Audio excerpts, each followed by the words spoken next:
ասողն էլ պատին տվել, կասկածողն էլ հետնա պատին տվել։ Իսկ ինչ ասում եմ գլուխը պատինա տվեն, ով տենց բան ասում։ Ով որ տենց բան ասում եմ դուս չտակ, չհամարցակվեք դուս տալ։ Ես հիստերիկաների մեջ մտնեմ, ես սեղանը շուռ տամ, չգիտեմ, ես կոֆեի բաժակը վերցնեմ, մեկի վրա գցեմ, ես ինչա գլխները պատով տվեք, չգիտեմ, նորմալ է։ Ինքն իրեն չտիրապետող մարդը կարող է պետության ղեկավար լինել, հարցնում է երկրորդ նախագահը։ Ինձ որևէ մեկը ձեզանից տեսած է, ասենց հունից դուրս եկած։ Կարծում եք ես էմոցիա չունեմ։ Բայց իմ ամբողջ կյանքի փորձը ինձ հուշում է եւ ասենց տրեյնինգը դրա վրա է, որ այդ էմոցիան պիտի պահես։ Բայց կարգ ու կանոն պիտի վիճակ լինես հաստատել։ Երկրի ղեկավարի հիմնական ֆունկցիան պետական համակարգը ամբողջությամբ ժամացույցի պես աշխատացնելն է։ Հիմա բարդակ է պետական համակարգում Ռոբերտ Քոչարյանի համոզմամբ։ Ինչ գործ ունեք, դուք ես դահլիճում ընդհանրապես Ու դրա թիվ 1 պատճառն էլ մեղավորն էլ մեկ մարդ է։ սաղիթ պետք է տանեմ, լսեմ ածեի պատվալը։ Նիկոլ Փաշինյանը, չնայած ինքնատիրապետումը կորցնելու հակվածությանը, բռի մեջ է հավաքել ամբողջ պետական համակարգը։ Ներվերս էլ Ինքը եւ դատավոր է, եւ կաթողիկոս, եւ ազգային ժողովի նախագահ, եւ պարզապես միակն ու անկրկնելին։ Այս համանadrությունը իսկապես խնդրեմ դառավ երկրի համար։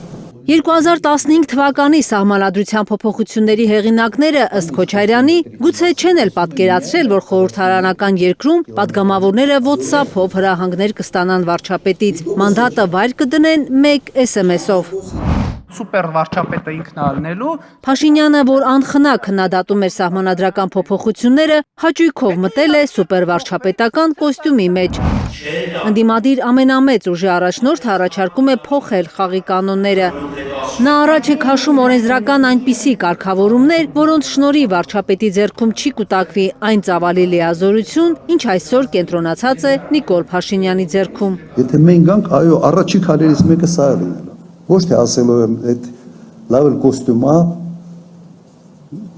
այդ կոստյումն էլ ես չեմ հագնելու, օրինակ, եթե մեր քաղաքական ուժը հաղթի այս ընտրությունները։ Այն հիմա հրապարակային եմ ասում, որտե սա ձև չի, որ մեկ մարդը ինչ ուզի անի։ Ռոբերտ Քոչարյանը վստահեցնում է իշխանության գալու դեպքում սահմանադրական այնպիսի փոփոխություններ առաջարկելու, որոնք թույլ չեն տա քաղաքական որևէ մեծամասնության ղեկավարի բռնապետի վերածվել։ Այս սահմանադրությունը բռնապետ կերտելու սահմանադրություն է։ Հայաստանի երկրորդ նախագահի կարծիքով գործող սահմանադրությունը պարարտ է ստեղծում փոքրիկ բռնապետների ձևավորման համար։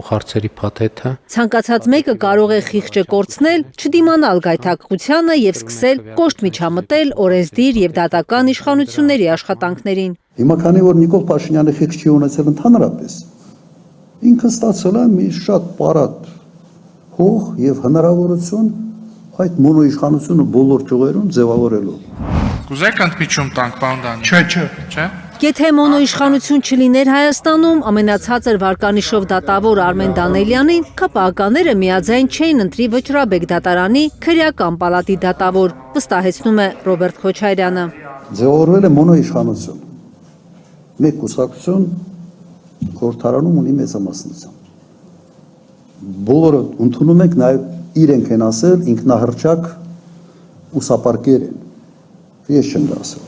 Քոչարյանը դատական համակարգի փոփոխության երկու տարբերակ է առաջարկում, կամ պետք է նախագահի դերակատարությունը մեծացնել դատավորների նշանակման գործընթացում, կամ խորհրդարանում դատավորի ընտրության այնպիսի կարգ սահմանել, որ դատավորը ընտրված համարվի միայն բոլոր խմբակցությունների կեսից ավելիի հավանությանն արժանանալու դեպքում, այդ թվում ընդդիմադիր։ Եվ այդ դեպքում ստիպված բերելու ես դատավորների անուններ, որոնք հարգանք են վայելում։ Հիմա ինչ է կատարվում։ Սահմանական դատարան, սա գալիս են խորհրդարանով են անցնում։ ԲԴԽ գալիս են խորհրդարանով են անցնում։ Վճռաբեկ դատարան գալիս խորհրդարանով են անցնում։ Խորհրդարանը իրենց օգտին քվեարկում է ԿՊ-ն, ԿՊ-ի որոշումը քվեարկության կայացնում է վարչապետը։ Երկրորդ նախագահի կարծիքով ճիշտ կլինի կիսանախագահական կառավարման մոդելին վերադառնալը։ Եթե այդ որոշումը քաղաքական դաշտում միանշանակ չընդունվի, կարելի է պարզապես այնպիսի փոփոխություններ անել, որ նախագահն ընտրվի ժողովրդի ուղիղ քվեարկությամբ, ոչ թե խորհրդարանում եւ ունենա էապես ավելի լայն լիազորություններ։ Այդ դեպքում նախագահը ոչ միայն կստորագրի դատավոր նշանակելու падգամավորների որոշման տակ, այլ ուղիղ մասնակցություն կունենա նրանց ընտրությանը։ Սա այն մոդելն է, որը եվրոպական արևելյան Եվրոպայի երկրների մեծամասնությունը այդպես են աշխատում։ Լեհաստան, Չեխիա, Սլովակիա, համարյա Բուլղարիա, Ռումինիա եւ բոլորը այդպես են, բացի երկու երկրից թե երեք երկրից։ Եվ դատական իշխանության ձևավորման մի կոմպոնենտ մտնի նախագահ, որը ունի եւս առաջնային մանդատ։ Ըստ փորձագետների նախագահ Քոչարյանի այս առաջարկները առաջ են քաշում ոչ թե անձի փոփոխության հարց եւ դրանով պայմանավորում պետության զարգացումը, այլ համակարգային լուծում են տալիս փոխելով կառավարման մոդելը։ Կարնե Մանգասարյան, Նորա Շարբաթյան եւ Արմեն Ապրեսյան, Հայլուր։ Ամենից որոշական է կասել ինչքան մեծ է բաժնի, որը չի մի շատ փոքր 0.00 Հայաստանում եւ աշխարհում տեղի ունեցող իրադարձությունների մասին առաջինը իմանալու համար բաժանորդագրվեք մեր ալիքին։ Սեղմեք զանգակը, որ բաց չթողնեք ամենահրատապը, ամենակարևորն ու հետաքրքիրը։